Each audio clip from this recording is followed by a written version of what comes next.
नमस्कार साथियों, ये न्यूज़ तो आपने सुनी होगी कि रूस में एक बहुत बड़ा आतंकवादी हमला हो गया है और उस हमले में अभी तक जो गणना हुई है उसमें 143 लोग मारे गए हैं।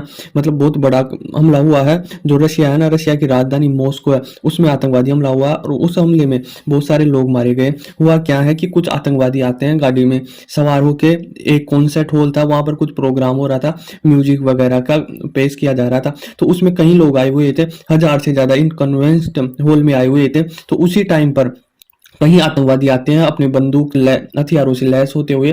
कहीं बंदूकें होती है, ग्रेनेड होते हैं, बंदूक होते हैं, और वह अचानक से उस हॉल में घुस जाते हैं जहां पर प्रोग्राम हो रहा था और उस प्रोग्राम में मतलब फायरिंग करना स्टार्ट कर देते हैं। अंधाधुंध फायरिंग होती है और फायरिंग होने के बाद में फिर उनके पास कहीं हथियार भी थे, बहुत ज्यादा हथियार थे, तो बॉम्ब ब्लास्ट भी हो जाता है, ग्रेनेड फेंक देते हैं। तो इसमें काफी ज्यादा तो इंजर्ड हो जाते हैं, घायल हो जाते हैं। और 143, अभी तो ये सिर्फ आंकड़ा आया है कि 143 लोग वहां पर घायल हुए हैं, पर अभी और भी ज्यादा आंकड़ा निकल के आने वाला है कि अभी जो आंकड़ा है ना 143 का है कि मारे जा चुके हैं जो आम नागरिक थे रशिया के, जो उस म्यूजिक प्रोग्राम को अटेंड करने आई थी ना, वह 143 लोग मारे गए हैं। तो एक बहुत बड़ा खत्म मतलब हमला है। और यह पहले 20 साल पहले हुआ था रशिया में इतना तगड़ा हमला, आतंकवादी हमला, और के यह अब हुआ है 20 साल बाद में। तो बहुत बड़ा आतंकवादी हमला है और इससे मतलब गोलीबारी तो की इन्होंने, मतलब बिल्डिंग में बॉम्ब ब्लास्ट भी कर दिया ताकि बिल्डिंग पड़ जाए, गिर जाए और भी जाने जा सके।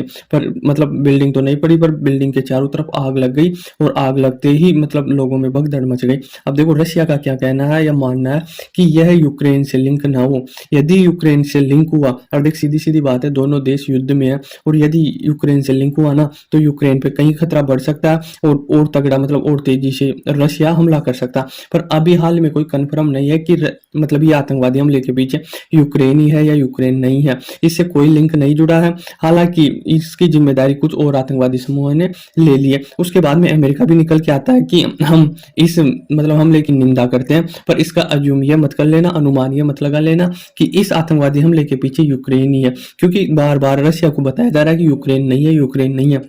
क्योंकि रशिया कुछ बड़ा ना कर दे। यदि रशिया को पता चला या शायद लिंक होगा यूक्रेन से, तो फिर यूक्रेन का कहीं ना कहीं खतरा बढ़ सकता है और रशिया अग्रेसिव तरीके से और खतरनाक तरीके से यूक्रेन पर हमला कर सकता है। तो कहीं ना कहीं ये बताया जा रहा है कि यूक्रेन इस हमले के पीछे नहीं है, ना ही इनका लिंक है। पर ये तो अब रशिया की जो जांच एजेंसी है वह जांच करेगी, वो पता लगाएगा कि किन मतलब हम यूक्रेन का हाथ है या नहीं है इनमें। मतलब जो हमला किया था उनमें 11 लोगों को गिरफ्तार कर लिया गया, उसमें 4 जो बंदूकधारी थे जो मतलब उस हमले को अंजाम दिए थे वह भी शामिल है। तो इन 11 लोगों के रिमांड या पूछताछ होगी तो सामने आके निकलेगा कि कौन तो इस हमले में शामिल था या नहीं था। और इससे पहले अमेरिका ने सूचना भी दे दी थी मतलब रशिया को, भाई आपके मॉस्को जो राजधानी है ना उसमें एक आतंकवादी हमला होगा। पर इन्होंने मतलब पूरा ध्यान नहीं दिया या क्या पता नहीं चला रशिया को, क्या पता क्या हुआ। पर मतलब अमेरिका है ना वो पहले ही सूचना दे दी थी, अमेरिका की एजेंसी CIA, भाई मॉस्को में हमला होगा। अब आप सोच रहे होंगे कि अमेरिका क्यों हमला मतलब रशिया को सूचना देगा आतंकवादी हमले का, ये दोनों तो कट्टर दुश्मन है, तो ये क्यों बचाएगा रशिया को। देखो ऐसा नहीं है, दुनिया को मतलब बोलते नहीं, कहावत आती है कि हाथी के दांत दिखाने के और होते हैं और खाने के कुछ और होते हैं। तो ये दुनिया के सामने दुश्मन है, पर ये दोनों मतलब अपनी जो भी इंटेलिजेंस एजेंसियां वह शेयर करती है। यदि रशिया को खतरा होता है तो अमेरिका बताता कि आपको खतरा है। और इससे पहले भी अमेरिका कई बार मतलब बता चुका रशिया को, और बताने के बाद में रशिया एक्शन में आता और कहीं ना कहीं उन आतंकवादी हमलों को विफल भी कर चुका। और ऐसा नहीं है कि अमेरिका ही रशिया को बताता, रशिया भी अमेरिका को बताता। एक एग्जांपल दूं ना, तो जो 9/11 हमला हुआ था अमेरिका में, उससे पहले रशिया ने मतलब अमेरिका को चेतावनी दे दी थी कि अमेरिका में एक बहुत बड़ा हमला होगा, पर तब भी अमेरिका मतलब उसको टाल नहीं पाया था, सूचना मिल गई थी।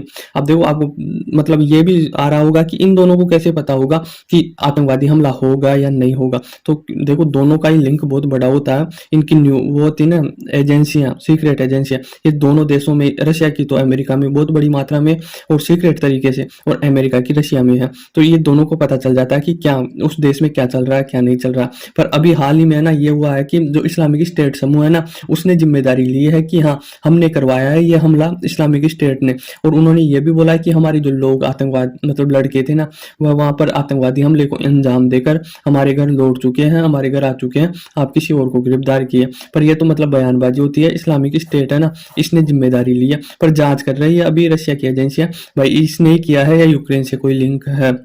अब देखो लिंक कैसे बताऊँ, ये जो मार के भागे थे ना ये लोग, जिन्हें 11 लोगों को गिरफ्तार किया गया, मतलब रसिया का ये कहना है कि यह यूक्रेन की बॉर्डर की तरफ जा रहे थे, मतलब हमले को तो अंजाम दे दिया था, तो कहीं ना कहीं यूक्रेन से लिंक है, यह यूक्रेन में जाके शरण लेते यदि इन्हें छोड़ दिया जाता, तो क्योंकि ये भाग यूक्रेन की तरफ ही रहे थे, तो ऐसा अनुमान लगाया जा रहा है कि कहीं ना कहीं यूक्रेन का भी इस हमले में कहीं ना कहीं लिंक है। तो अब देखो ये तो जांच एजेंसी हो या इनकी रिमांड लेंगे तब उगल के आएगा, या जांच के बाद में ही आ पाएगा कि कौन इसमें शामिल है कौन नहीं है।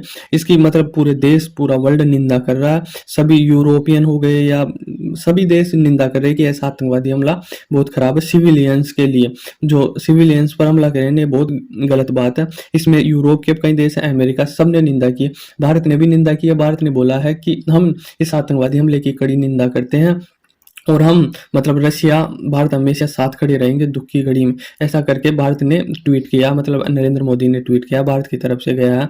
तो यह है कि जो अब क्या पता इससे यदि यूक्रेन से लिंक हुआ नहीं इस हमले का, तो यूक्रेन बहुत बड़ा खतरा हो सकता है, बहुत तेजी से हमला कर सकता है, रूस बख्शेगा नहीं, क्योंकि 143 लोगों की जान गई है इस हमले में। आई होप इस यूक्रेन का हाथ न हो, और जो इस्लामिक स्टेट है यदि इसका हाथ है तो इसको भी कहीं ना कहीं रशिया इसको जवाब दे, कैसे भी इन पर बमबारी करे, एयर स्ट्राइक करे, कुछ भी करे, पर ऐसे ना छोड़े, आतंकवाद को कभी भी पनपने न दे। तो आई होप आपको समझ में आया होगा। धन्यवाद।